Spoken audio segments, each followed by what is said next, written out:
all the parents out there. Want to find a film that's just like Jurassic Park but is aimed at kids? Well, look no further than We're Back, a Dinosaur Story. It's basically Jurassic Park, except it's for kids, and it doesn't have any scary stuff.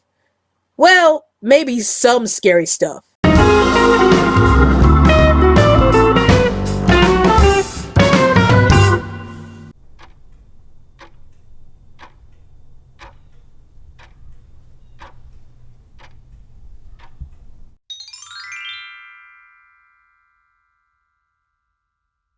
Caution! The following video is an in-depth review of the movie I'm currently reviewing, which means that there will be massive spoilers in the review. If you haven't seen this movie yet, then please feel free to watch this movie first before watching this video. However, if you have already seen this movie, or you just want to know my thoughts on this movie, then keep watching. We're Back, a Dinosaur Story was actually one of my first set of reviews that I did way back in 2011. Since then, I wanted to go back and revisit this movie again because I felt that I was being too harsh with my original rating of this movie.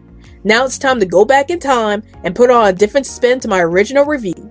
I'm actually glad that I reviewed Jurassic Park before I went back and revisited this movie, because if I hadn't, I wouldn't have noticed how similar this movie was to Jurassic Park.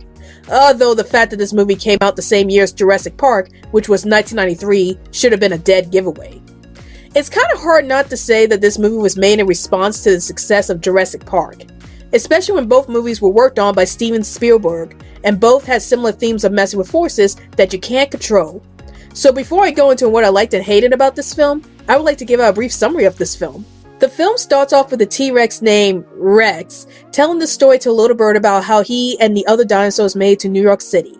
Rex, along with a pterodactyl named Elsa, a triceratops named Woog, and a Parasaurolophus named Dweeb, are brought in from the past to the future by a kindly inventor named Captain New Eyes. Captain New Eyes then uses a magical cereal called Brain Grain to help the four dinosaurs become smarter and have the ability to talk more coherently. The reason why Captain New Eyes brought the four dinosaurs to the future was because he wanted to fulfill the wishes of the children in the future by letting them see real dinosaurs. He then sends the four dinosaurs to New York City to go to the Museum of Natural History. Along the way, the four dinosaurs meet up with two kids named Louie, a young boy with a tough attitude, and Cecilia, a young girl who comes from a rich family. The two kids ended up accompanying the dinosaurs on their journey. But along the way, the dinosaurs and the kids ended up crossing paths with Captain New Eyes' frightening and deranged brother, Professor Screw Eyes. Professor Screw Eyes wanted to make it his goal to reverse the effects that his brother's Brain Grain cereal had on the dinosaurs by making the dinosaurs wild and savage again. This is so he could use the dinosaurs in his eccentric circus to create fear among the crowd. We're Back, a Dinosaur Story was one of those animated movies that I just stumbled upon when I was little. It wasn't particularly popular at the time, despite airing in theaters around the same time as Jurassic Park, and not many people talked about this film, unless they actually seen it. From some of the articles that I read about, most people thought that this film was too weird, as the plot made no sense whatsoever, and some even complained about the reckless actions that some of the characters made. I'm just going to look at this movie through a critical point of view and see if I actually agree with some of the criticisms regarding this film. Okay, so here we go. I was quite surprised to find out that this movie was based off a book that was written by Hudson Talbot in 1988. Which means that the book came out the same year that Who Framed Roger Rabbit came out, which was another movie that Steven Spielberg was working on. Who would have thought that the same team that worked on Who Framed Roger Rabbit would be working on this film a few years later? I had no idea that 90% of the movies that Steven Spielberg worked on, which included Who Framed Roger Rabbit and Jurassic Park, were actually based off of books that most people didn't even know existed. Hey, I was in that stage in my life where the only books that I even knew about were children's books like The Napping House and Where the Wild Things Are. Anyway, despite all that, I did find this movie to be pretty interesting in a weird way. Yes, this movie was pretty weird, but I think a lot of it had to do with the numerous plot holes, which I'll go into depth with later. First, I want to talk about some of the themes that this movie explores. I have mentioned before that this film has similar themes to Jurassic Park, in regards to having characters messing with forces that they don't understand, and ultimately paying the consequences for those actions. The characters of Captain New Eyes and Professor Screw Eyes seem to be two different sides of John Hammond from Jurassic Park. In Jurassic Park, John Hammond wanted to bring the dinosaurs to the modern day world and showcase them in his theme park so that he could grant people's wishes to see real dinosaurs. But unfortunately, since he couldn't control the dinosaur's true nature, the dinosaurs ended up causing problems for him and the workers in the park when they go on a rampage. Captain New Eyes represents the positive side of John Hammond's ideals, as he also wanted to bring in the dinosaurs to the modern day era and showcase them to the children who wanted to see real dinosaurs. Professor Screw Eyes, however, represented the negative side of John Hammond's ideals, or at least represented the greed that Nedry had shown in Jurassic Park. Professor Screw Eyes wanted to show his audience the power of fear, and how he could control that fear. In order to accomplish this goal, he turns the dinosaurs back into their wild states by giving them the brain drain pills, and he tries to control them while they are in their wild states. This in turn causes the dinosaurs to suddenly turn on Professor Screw Eyes and nearly eat him during the circus performance. This shows that even though both Captain New Eyes and Professor Screw Eyes wanted to use the dinosaurs to achieve their dreams, they both find out that they can't control what the dinosaurs ultimately do when left to their own devices. Also, I find it kind of interesting that both Captain New Eyes and Professor Screw Eyes use some kind of substance to control the dinosaurs' minds. Captain New Eyes uses a cereal brand called Brain Grain that allows the dinosaurs to become more intelligent and apparently much friendlier, while Professor Screw Eyes uses pills called Brain Drain to sap the intelligence away from the dinosaurs and make them feral once again. Okay, I can see why Captain New Eyes has to find some way to make the dinosaurs more approachable to humans. Because if he just decided to drop the dinosaurs into a city full of people while they are still in their feral state, then they could have potentially killed people left and right. This is a lesson that John Hammond from Jurassic Park should have learned from. But I can't help but feel like this film is trying to make a statement about taking mind-altering substances. I guess the creators noticed that the viewers were going to pick up on this. So to make the whole situation more kid-friendly, they had the Brain Grain substance become a cereal brand because Captain New Eyes is a good guy and cereal is supposed to be good for children. While the Brain Drain substance is actually shown as pills because Professor Screw Eyes is the bad guy and some drugs take the form of pills. So, don't do drugs, kids, unless they are cereal because cereal is good for you? Another theme that this movie explores is about the importance of love and friendship. The dinosaurs are ultimately successful in their goals of reaching the Museum of Natural History because of their relationship with both Louie and Cecilia. Louie and Cecilia became great friends with the dinosaurs, as in trying to help them reach the Museum of Natural History. Heck, they even warned the dinosaurs about how the public might be afraid of them because they are dinosaurs, and naturally the public would be afraid of seeing gigantic creatures roaming the streets. And that line of thinking coming from two young kids who would most likely want to see real dinosaurs themselves is beyond astounding. The dinosaurs' friendship with Louie and Cecilia comes to a head during the scene where the dinosaurs are transformed back into their feral states, and Rex nearly eats Professor Screw Eyes while in that state. Louie then stops Rex from eating Professor Screw Eyes by reminding him that he is not the monster that Professor Screw Eyes made him into, and freeing Professor Screw Eyes would make him the better person, or at least the better dinosaur. Another theme of this movie is the importance of family. The film starts off with a young bird being embarrassed by his mother showing him affection in front of his brothers, and he wanted to run away from home because of that. This scene might not seem that important at first, but it eventually ties to Louie's character arc. Louie's character arc in the film is that he wanted to run away to the circus because he didn't like the fact that his parents were showing him so much affection in public. This also causes Louie to have an attitude with everyone he meets because he doesn't want to show anyone how vulnerable he is by showing the slightest bit of affection towards them. But once Louie meets the dinosaurs and Cecilia, he starts to realize that there is nothing wrong with showing affection towards the people he cares about. This comes to a head when he was trying to prevent Rex from killing Professor Screw Eyes, as he openly starts crying and admitting his true emotions to Rex. This shows that Louie is capable of caring for people, and when he saw that Rex was in danger of becoming the monster that Professor Screw Eyes wanted him to be, he immediately rushes to Rex's aid and convinces him that he's not a monster. As for Cecilia herself, she also has some family problems of her own, as her parents are usually too busy to spend time with her. However, I'm not really sure what her character arc is because while she was upset about her parents being away, she seems to have gotten over that pretty quickly. Most of the time, she spends the film falling over Louie, and the two of them eventually fall in love with each other. So, I guess Cecilia is trying to show Louie that it's okay to show affection towards other people, as she easily shows a lot of affection towards Louie. Or maybe it's because Cecilia was alone for so long that she wanted companionship with somebody, and Louie just happened to come along at that moment.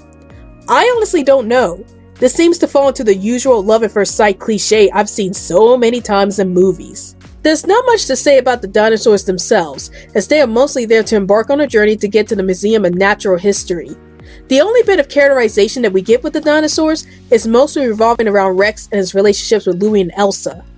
Rex seems to bring out the best in Louie, as Louie's wish was to have a friend, and he was able to gain a friend in Rex. Rex's friendship with Louie was genuine, and I love the fact that the two of them would look out for each other in their times of need. Rex's relationship with Elsa was interesting to say the least. It seems like Rex and Elsa have a similar relationship to Louie and Cecilia's. Like Louie, Rex doesn't really show his affection towards Elsa, despite Elsa being openly affectionate towards Rex. However, in Rex's case, it's more like he's either not interested in Elsa, or he's too shy to show his feelings. It's kind of vague since their relationship ultimately doesn't go anywhere. Woog and Dream are just there for comic relief and not much else. They don't really have much of a character arc compared to Rex, whose arc is pretty much proving to everyone that he's not as monstrous as most people think he is. But what I liked the most about the characters themselves were their voice actors. The voice acting was fantastic, as each actor gave it their all to these characters.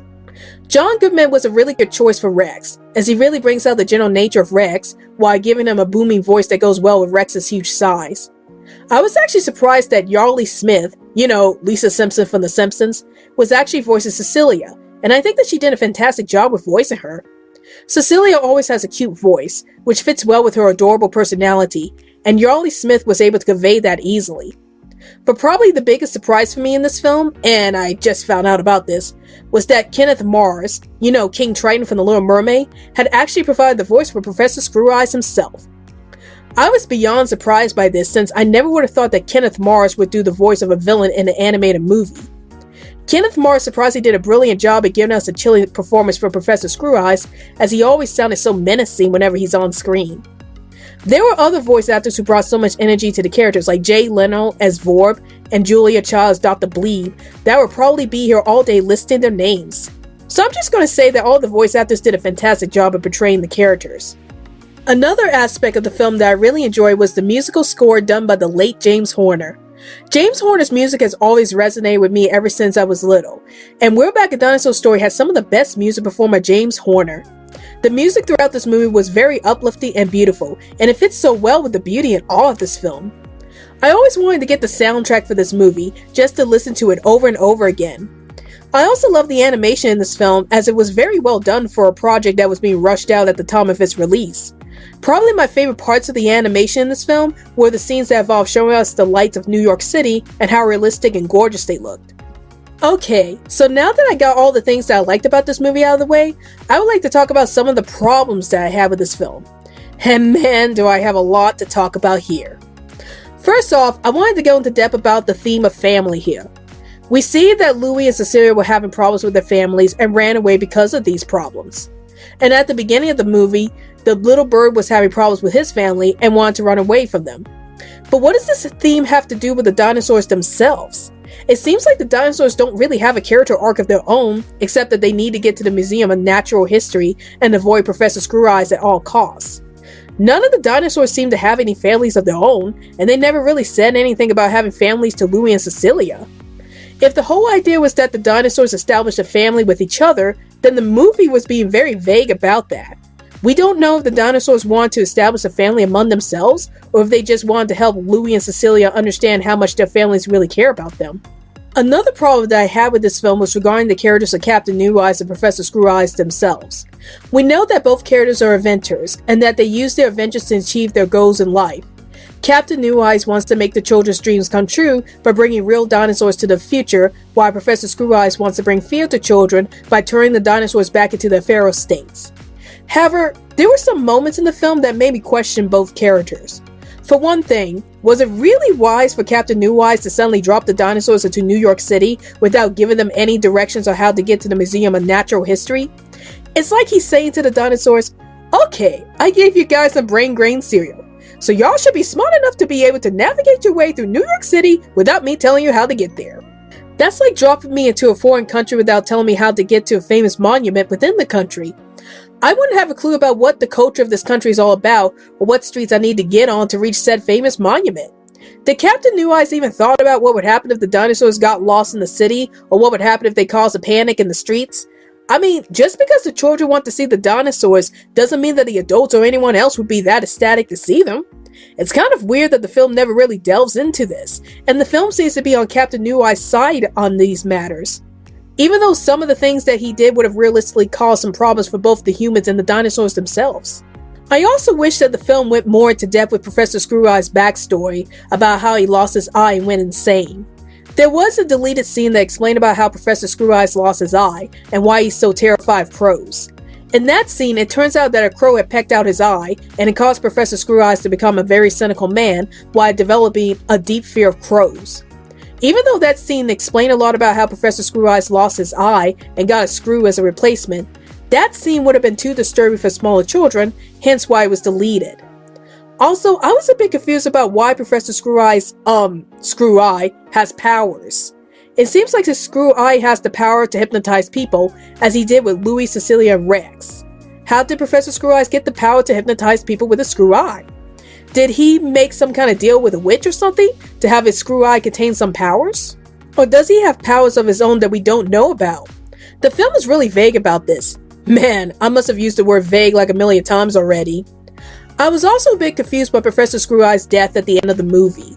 So after he turns down his brother's offer to redeem himself, the crows that he kept caged up at his circus ended up circling around him. Then they swoop in, cover up his body, and once they fly away, all that is left of Professor Screw-Eyes is the Screw-Eye. It's like he just vanished without a trace. So, did the crows eat him, or did they take him away to some other dimension? This is easily one of the most disturbing and mysterious deaths that I have ever seen happen in any children's film. It seems that there was a lot more to this movie than what we are actually seeing. According to the creators, this film was rushed out to coincide with the release of Jurassic Park, and it shows. There are a lot of plot holes in this film, especially regarding the backstories of some of the characters and how certain characters earn the powers that they have. I actually wish that this movie had a director's cut just so we could see what the film would have been like if the executives didn't rush the movie out and cut out a lot of important scenes that would have explained the characters better. Also, this film did a pretty bad job at hiding the fact that it's basically Jurassic Park for kids. I mean, there are so many references to Jurassic Park in this movie, to the point where one scene even had the audacity to feature a movie theater that was showing, you guessed it, Jurassic Park. We're Back at Dinosaur Story is rated G. However, there are some scary scenes in this film that might frighten young children, which mostly involve the scenes of Professor Screw-Eye's eccentric circus. I was actually surprised by how the mood of the movie changed when Professor Screw-Eyes was introduced, and things got dark real fast. If you don't like scenes with scary crows and terrifying dinosaurs, then I will watch these scenes with caution with the little ones. Originally, I had given We're Back a Dinosaur Story a score of a 5.5 out of 10, but since then, I had reconsidered my rating after rewatching this film again. So now I'm giving Jurassic Park, We're Back a Dinosaur Story a score of an 8 out of 10. This movie was the hardest for me to rate because even though this film had a lot of plot holes, and I wish that they had developed some of the characters better, I ultimately ended up enjoying this movie despite all of those flaws. The late James Horner's music was beyond beautiful, and I like the fact that this film tried to tackle the themes of the importance of love and friendship, even if it was a bit clunky in its execution. After reviewing this movie again, I realized that just because a movie has a lot of flaws, doesn't mean that you should hate it. It all comes down to how much the flaws really affected you, and in this case, this film's flaws didn't really annoy me enough to make me lose interest in this film. Hope you enjoyed my review of We're Back a Dinosaur Story.